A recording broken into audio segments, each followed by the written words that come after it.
Okay, namaskar and good morning, friends. Today's topic is the third sutra of the first chapter, the Samadhi Pada. नमस्कार sir. Yeah, namaskar, Manju ji. It has been requested by a good friend of mine, Ranganda. Let us study this sutra. It's a very important sutra. ये बहुत ही important और जरूरी सूत्र है और इसको अगर आप समझ जाते हैं तो आपका योग जो है वो शायद आज भी हो सकता है, अभी भी हो सकता है। जो चीज मिस्टीरियस है, जिसके बारे में हम सोचते हैं कि कई जन्म लगते हैं, वो शायद आप 7 दिन में, 1 साल में, 2 साल में कर पाए। आपके जितने भी सवाल हो आप करिए। हम लोग इसमें आज का टॉक का जो फॉर्मेट फॉलो करेंगे वो बड़ा सिंपल रहेगा। मैं टॉक दूंगा हिंदी इंग्लिश मिलाकर, आपको ये सूत्र समझाऊंगा जो मेरे समझ में आया है, जो मेरे अंडरस्टैंडिंग में आज के डेट में सबसे सरल और सिंपल तरीका है इसको समझने का, उस अंतिम फाइनल अल्टीमेट विजडम को जानने का और उसके मार्ग को समझने का, जिसको कि हम सरलता से आसानी से कर सकते हैं। और आपके जो भी प्रश्न हो आप उसके प्रश्न कर सकते हैं। मैं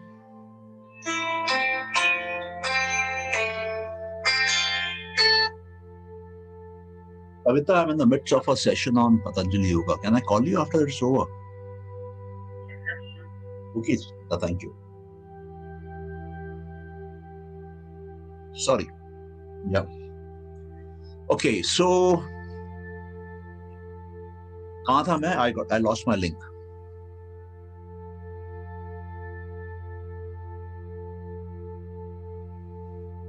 सर कोई सूत्र की टॉप बोल रहे थे कि इस पे बात करनी। ओके, तो ये जो थर्ड सूत्र है समाधि पद का फर्स्ट चैप्टर का, मैं आपको समझाता हूँ। ये 4 शब्दों में है।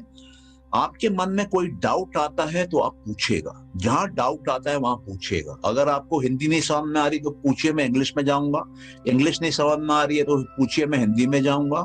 लेकिन इसका एक एक शब्द और इसकी मीनिंग, इन 4 शब्दों की, इसको समझना बहुत बहुत बहुत बहुत जरूरी है। ये पूरा योग दर्शन है, ये पूरा योग का गोल है जो आपको समझाएगा 4 शब्दों में कि अंतिम पड़ाव क्या है, कहां पहुंचेंगे हम योग के मार्ग पे चल के, हमारे योगी कहां तक पहुंचे वो हम समझेंगे। तो जो 4 शब्द हैं वो है तद द्रष्टु स्वरूपे अवस्थानम। तद मतलब तब, द्रष्टु मतलब देखने वाला। देखने वाला मतलब कौन हुआ यहाँ पर? आत्मा, पुरुष, सोल। स्वरूपे मतलब अपना स्वरूप, अपना रूप, अपने आप को। और अवस्थानम मतलब उसके अंदर रिसाइड करना, उस स्टेट में आ जाना। इसका मतलब यह है कि आत्मा अपने ही अंदर आके विराजमान हो जाती है। वो आत्मा अब दुनिया में नहीं भटकती है, वो अलग अलग वृत्तियों में नहीं उलझती है, वो अलग अलग इंद्रियों के जाल में नहीं फंसती है, वो मन, अहंकार और बुद्धि के खेल में नहीं उलझती है। वो सब को छोड़ के अपने अंदर आके शांति से बैठती है। ये कब होता है? वो कहते हैं तब होता है। सर एक बार रिपीट कर देंगे दोबारा से। तद द्रष्टु स्वरूपे अवस्थानम। तद मतलब तब, उस समय पर। द्रष्टु मतलब देखने वाला, जो दर्शन कर रहा है, मतलब आत्मा, पुरुष, सोल, वही देख रही है, वही दर्शन कर रही है, उसकी बात हो रही है। किसको देख रही है? स्वरूप को देख रही है, अपने रूप को देख रही है। और देख के क्या कर रही है? उस अवस्था में जाके बैठ जा रही है, वहां पे स्थिर हो जा रही है, वहां पे आराम करने लगती है, वहां पे सेटल डाउन हो जाती है। वरना क्या है, हमारी आत्मा, हमारा पुरुष, हमारी सोल भटकती है। कहां? दुनिया में, वस्तुओं में, इंद्रियों में, मन में, अहंकार में, बुद्धि में, और इन सब से क्या आता है? वृत्तियां आती हैं। तो वो वृत्तियों का खेल देखती रहती है और वो इस भ्रम में पड़ जाती है कि मैं यही हूं। और क्योंकि इस भ्रम में पड़ जाती है कि मैं यही हूं, तो उसको दुख का एहसास होता है, उसको कष्ट का एहसास होता है, उसको पीड़ा का एहसास होता है। लेकिन जब वो अपने अंदर आ जाती है, अपना स्वयं का दर्शन करती है, अपने अंदर स्थिर हो जाती है, अपने उस अवस्था में आके बैठती है, आराम करती है, तब वो अपने आप को ही देखती है और तब उसका पूरा का पूरा पीड़ा चला जाता है। वो सर्वज्ञानी हो जाती है, सर्व शक्तिशाली हो जाती है, सब जगह वो आ जाती है। उसकी रेडियंस, उसकी इल्यूमिनेशन 1000 मिलियन सूरज से भी ज्यादा हो जाती है। उसकी चमक पूरे सृष्टि में चली जाती है, सृष्टि को पार कर जाती है। तो ये ज्योति, ये हमारे अंदर है, हम हर एक के अंदर है, लेकिन ये ढकी हुई है। किससे? इम्प्यूरिटीज से। कौन से इम्प्यूरिटीज से? वस्तुओं के, इंद्रियों के, मन के, अहंकार के, बुद्धि के चद्दर से ढकी हुई है, उसके बादल में छिपी हुई है। तो उसकी अंदर की रोशनी बाहर नहीं आती है, अंदर ही फंस जाती है। और फिर वो अंदर से इन्हीं को देखती है और सोचती है कि यही मैं हूं। वो भूल जाती है कि वो कौन है, वो भूल जाती है कि वो अनंत की यात्रा पे है, अनंत की यात्रा में जा रही है। वो परमानेंट है, वो चेंजलेस है, वो डिवाइन है, वो इटर्नल है। वो सब भूल जाती है। वो सोचने लगती है कि मैं टेम्पररी हूं, मैं चेंजेबल हूं, और उसको सुख दुख का एहसास होने लगता है, उसको कष्ट का एहसास होने लगता है, उसको पीड़ा का एहसास होने लगता है, उसको बीमारियों का एहसास होने लगता है। वो फंस जाती है। और जैसा वो सोचती रहती है वैसा ही उसका फिर अगला जन्म होता है, फिर वो फंस जाती है। फिर उसका तीसरा जन्म होता है, फिर वो फंस जाती है। फंसते फंसते फंसते हजारों लाखों जन्म पार करके वो आत्मा आती है। तो योग क्या है? जब ये सब बंद हो जाता है,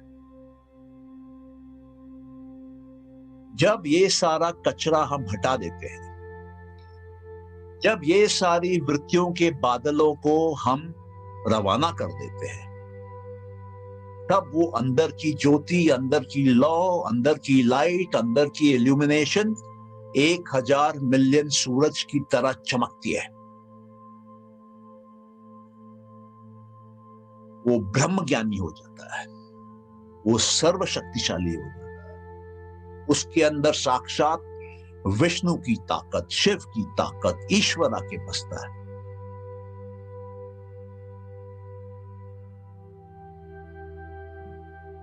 तो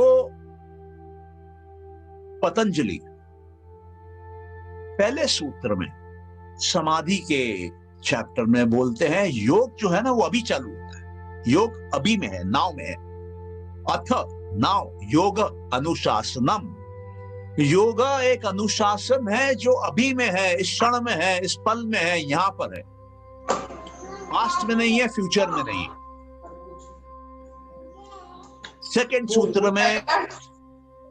सेकंड सूत्र में वो बोलते हैं,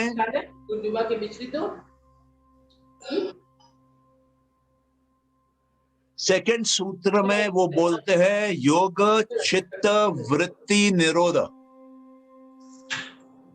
कि योग तब होता है जब हमारे चित्त के वृत्तियां कंट्रोल हो जाती हैं, बंद हो जाती हैं, खत्म हो जाती हैं। चित्त क्या है?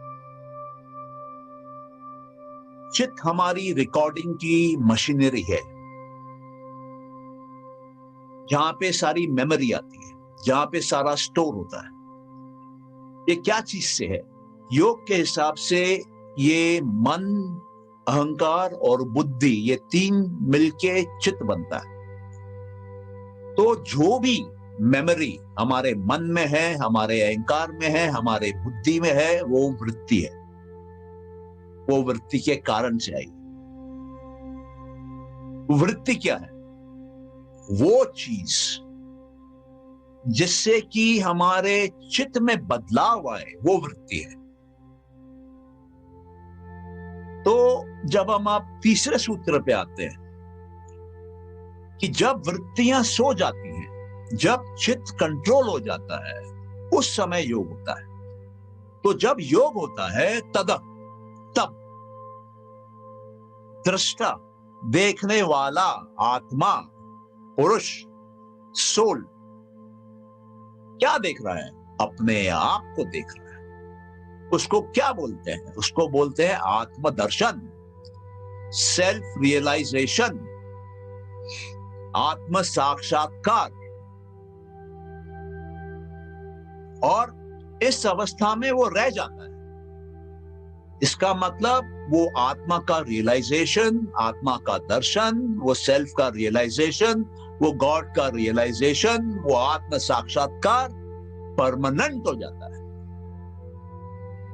कभी कभी तो हम सब झलक ले लेते हैं। कोई ध्यान में लेता है, कोई बच्चे से खेलते हुए लेता है, कोई गाड़ी चलाते हुए लेता है, कोई नदी किनारे बैठे लेता है, कोई समुद्र में सूरज को डूबते हुए देखते हुए लेता है। हर कोई कभी ना कभी कुछ क्षणों के लिए अपनी आत्मा का दर्शन कर लेता है। लेकिन परमानेंट करना, प्रकृति से मुक्ति पाके करना, हमेशा के लिए करना, इस शरीर में जीवित कंडीशन में करना, तब आप योगी हैं, तब आपने मुक्ति प्राप्त कर ली। अब इसकी साइंस को देखते हैं। ये बहुत दिलचस्प है। यहां तक किसी का कोई प्रश्न कि सबको क्लियर है? या आपको कोई प्रश्न हो तो आप चैट बॉक्स में डालिए, या अगर आप सबको क्लियर है तो काइंडली चैट बॉक्स में यस टाइप कर लीजिए। मुझे समझ में आया कि आप मेरे साथ चल रहे हैं, कि ऐसा नहीं हो कि मैं आगे निकल जाऊं।